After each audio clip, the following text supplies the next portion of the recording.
I'll tell you why I love rocking. If you're at a club or at a bar or at a wedding and people are watching and you're out on the dance floor and your brain kind of freezes up and you can't remember any moves, rocking is the perfect way to warm your body up and warm your brain up to get into some moves.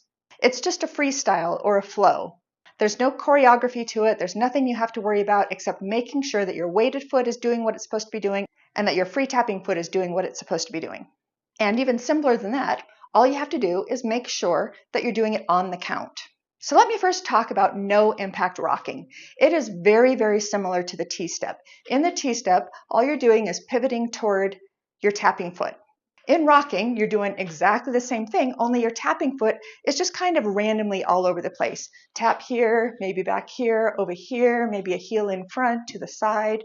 And then you can change feet and kind of go the other direction, just tapping where you want to tap.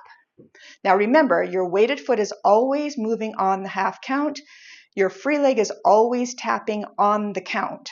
And if that concept is unclear to you, go back to my T-step tutorials and I'll explain it a little bit better there. And when you're practicing heel pivot, no impact rocking, make sure that you try to go in both directions. So you might be practicing it this way, but see if you can also move opposite.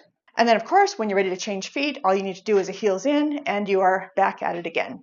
Okay, and now let me talk about micro-bouncing rocking. Honestly, from a technical standpoint, micro-bouncing rocking is easier because you don't actually have to worry about heel pivoting. All you're doing is hopping, very, very tiny. In fact, if you can see my feet, I'll scroll in. I am almost like my toe doesn't even get off the ground.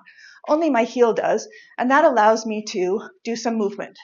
So I'm actually hopping on every half count, and I'm touching, tapping on every whole count, the same as we do with the heel pivot rocking. And what I like about the micro bounce is it's actually a little bit easier to change direction because sometimes it's not easy to heel pivot opposite direction, but hopping gives you a little bit more movement flexibility. Okay, so give those both a try. Please reach out if you have any questions.